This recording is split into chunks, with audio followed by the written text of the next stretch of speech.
Hello! This will be a demonstration of Proposition 1 from Book 8 of Euclid's Elements, which says that there be as many numbers as we please in continued proportion, and the extremes be prime to one another, then these numbers will be the least of those in that same ratio. We're given four numbers A, B, C, and D, and these four numbers will be in continued proportion. What that means here is that A is to B, just as B is to C, just as C is to D. What continued proportion means, just in general, is that each term in a sequence of numbers will have the same ratio with the number after it. So A is to B, just as B is to C, just as C is to D. You see that each term has the same ratio with the one after it. Furthermore, we're also given that the extremes of this sequence are prime to one another. The extremes of any sequence are just the numbers on the outside, and so in this case, in the sequence A, B, C, and D, the extremes are A and D. What we're given about A and D is that they're prime to one another. They're not measured by any number except, they don't have a common measure except the unit. What we want to prove with this information is that A, B, C, and D are the least numbers which have that same ratio. For if this is not the case, then there will be another set of four numbers which are less than A, B, C, and D, and which have the same ratio with them. So these would be four numbers, say they're E, F, G, and H. So E will be to F just as F is to G, just as G is to H, and furthermore, that ratio of E to F, or F to G, or G to H will be the same as the ratio of A to B, B to C, and C to D. Furthermore, we're also given that E, F, G, and H are less than our numbers A, B, C, and D. Most importantly, that E is less than A. So A is greater than E, obviously.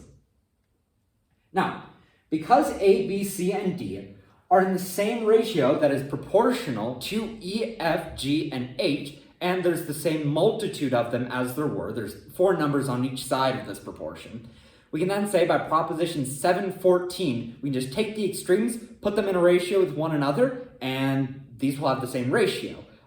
That's just x-equality, right? So the extremes of A, B, C, and D are A and D as stated before, and likewise the extremes of E, F, G, and H are just E and H. They're just the numbers on the outside. And what we can say about them by proposition 714 is that A is to D just as E is to H. So the extremes of each sequence have the same ratio with one another. That's just what x-equality means. But remember, we were given that A and D are prime to one another. So that means that because A is to D just as E is to H, we proved that in the previous step, and we were given that A is prime to D, we can then say that A and D are the least numbers which have the same ratio as E and H. That's simply proposition 721. The two numbers prime to one another are the least of those which have the same ratio with them. Or another way to say that is that if two numbers are prime to one another, then their fraction or their ratio is in simplest terms. So A and D are the least numbers which have the same ratio as E and H. And furthermore, we know by proposition 720 that the least numbers which have the same ratio as any other numbers will measure those numbers the same number of times. The antecedent, and the consequent, That's proposition 720. And so that means for us that A measures E the same number of times that D measures H. We've seen Euclid do this sort of maneuver before. That whole statement isn't important to us. We just need to know that A does in fact measure E. That's all we want to prove.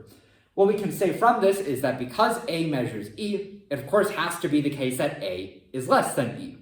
But remember, we constructed E, F, G, and H such that they are less than A, B, and C, and D, and that would mean that A is greater than E.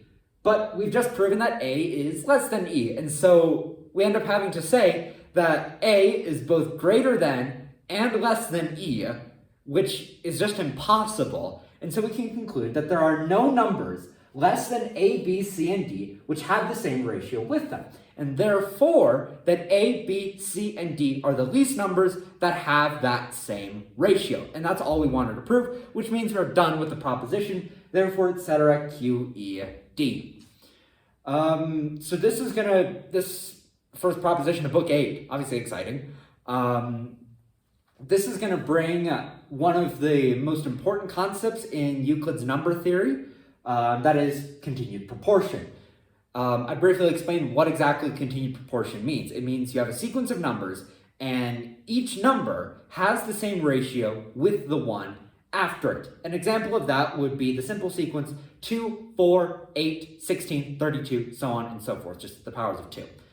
Each number in that sequence has the same ratio with the one after it. That is to say, 2 is to 4, just as 4 is to 8, just as 8 is to 16, just as 16 is to 32, and so on and so forth. So that's what continued proportion means. How we would say that nowadays, or at least the language we would use, we would describe this as geometric progression, or we would describe it as a geometric sequence. That's why I've abbreviated continued proportion as GP, stands for geometric progression. Just another note about notation besides continued proportion, I'm going to be writing that as GP. There is some new notation that I brought in here, and that is the triple dot notation. Like that, so there's 3 dots stacked on one another.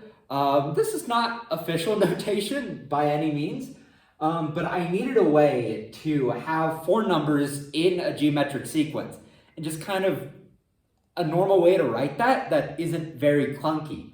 Because the problem that you would run into if you just do the double dots, just A is to B, just as B is to C, just as C is to D, that doesn't imply that the ratio of A and B is the same as B and C, which is the same as C and D. And so I adopted some new notation, the triple dot notation. An example of that would just be that 4 has the same ratio of 6, that 6 has to 9.